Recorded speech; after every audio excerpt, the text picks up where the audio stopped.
Hello குழந்தைகளா, இன்றைக்கி நான் உங்களுக்கு ஒரு புது ரெசிபி சொல்லி தர போகிறேன். என்னன்னு பார்க்கலாம் வாங்க. எப்போவுமே நம்ம இட்லி தோசை பூரியும் சாப்பிட்டுருக்கோம். இது அந்த நாள்லேருந்து உள்ள ஒரு பலகாரம் தான். ஆனால் ரொம்ப பேர் இதை செய்யறதில்லை. குழந்தைகளுக்கு உப்புமாவாக பண்ணி கொடுத்துட்றா. உப்புமா குழந்தைகளுக்கு பிடிப்பதில்லை. அதுக்கு பேர் இப்போ பிடி கொழுக்கட்டையும் அதுக்கு தொட்டுக்க சிகப்பு சட்னியும் பண்ணலாங்கிறத உங்களுக்கு நான் சொல்லித்தரேன். குழந்தைகளாக பார்க்கலாம். இப்போது இதால் ஒரு டம்ளர் பச்சரிசி நான் எடுத்துகிட்டு இருக்கேன். அந்த அரிசியை காத்தாலேயே கொஞ்சமாக ஜலம் தெளித்து பெசரணும்னு சொல்லுவாள். களையப்படாது, தண்ணி தெளித்து அது நல்லா பெசரி வச்சிடணும். அதே மாதிரி துவரம்பருப்பு, இதால் ஒரு கரண்டி துவரம்பருப்பு அதையும் தண்ணி தெளித்து ஊற வச்சுட்டுருக்கேன். இது ரெண்டையும் இப்போ நான் ஒன்றா கலந்துக்கிறேன். ஒன்றா நல்லா கலந்துன்னுட்டு அதில் இப்போ இதை நான் கொட்ட போகிறேன். ரெண்டையும் ஒன்றா கொட்டின்னுட்டு இதை அப்படியே குறை ரவை மாதிரி அரைச்சி எடுக்கணும்.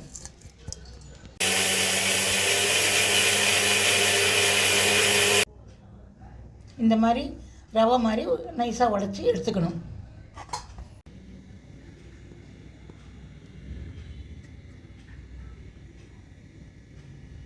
சிகப்பு சட்னி அரைக்க போகிறேன். வாங்க குழந்தைகளை பார்க்கலாம். ஒரு மூடி தேங்காய் அதில் போட்டிருக்கேன். இப்போது 5 பச்சை காஞ்ச மிளகா போடுறேன். சேப்பு மிளகா போடுறேன். 2 டீஸ்பூன் பொட்டுக்கடலை போடுறேன். அதில் தேவையான அளவு உப்பு சேர்த்துக்கிறேன். 3/4 டம்ளர் தண்ணி விட்டு அரைக்கவும். நைஸாக அரைச்சிக்கோங்க குழந்தைங்களா.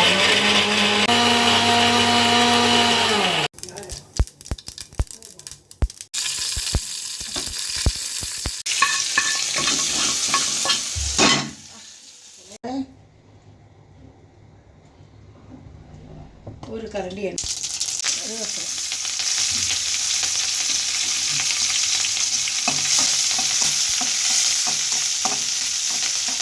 வதங்கிய பிறகு பெருங்காயப்பொடி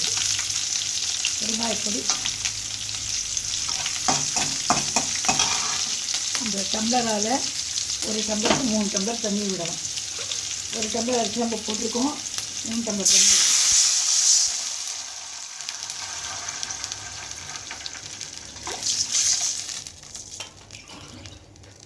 தேவையான அளவு உப்பு சேர்த்துக்கலாம். இப்போது இந்த தண்ணி நல்லா கொதித்ததும் இந்த தேங்காய் அதில் போட்டுட்டு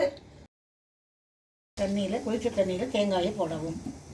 தண்ணீர் கொதித்ததும் உடச்சி வச்ச அந்த அரிசி ரவையை அதோட கொட்டி நல்லா உப்புமா மாதிரி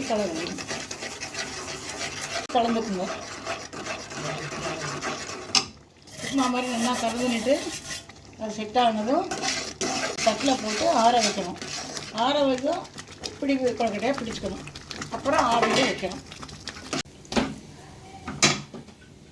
இதை மாதிரி நல்லா ஆற வச்சுக்கிட்டு அதை கொஞ்சம் கொஞ்சமாக எடுத்து கையில் அழகாக உருட்டி பிடியாக பிடிச்சி இந்த இட்லி பானை மூடியில் எண்ணெய் தடவி வச்சுருக்கேன். அதுக்குள்ளே கொஞ்சம் எண்ணெய் தடவிக்கணும். இட்லி பானைக்குள்ளே தண்ணி ஒரு 3 டம்ளர் விட்டுக்கணும்.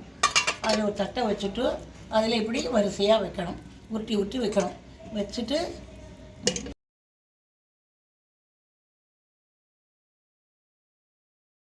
இதை நல்லா இட்லி பானை மூடிடணும். அப்புறம் இதை இப்போ இதை அடுப்பில் வச்சு நல்லா ஒரு 20 நிமிஷம் வேக விடணும். 20 நிமிஷம் கழித்து திறந்து பார்த்தா நல்லா வெந்திருக்கும். இப்போது 20 நிமிஷம் ஆகிடுத்து, திறந்து பார்த்துடலாம். நல்லா வெந்துட்டு ரெடியாக எடுத்து அரிசி உப்புமா பிடி கொழுக்கட்டை. அவ்வளோதான் குழந்தைகளா, அரிசி உப்புமா பிடி கொழுக்கட்டை ரெடி. சேப்பு சட்னி ரெடி. இது சாப்பிட மிகவும் சுவையாக இருக்கும். குழந்தைகளுக்கும் பிடிக்கும், பெரியவாளுக்கும் பிடிக்கும். அமாவாசை என்று மற்ற விருநாள் என்றும் இதை எல்லோருமே செய்து சாப்பிடலாம். இது வெங்காயம் சேர்க்காதனால இது விரதத்துக்குரியது. ரொம்ப நல்லா இருக்கும். வாங்க குழந்தைகளை, நீங்களும் செஞ்சு பாருங்க.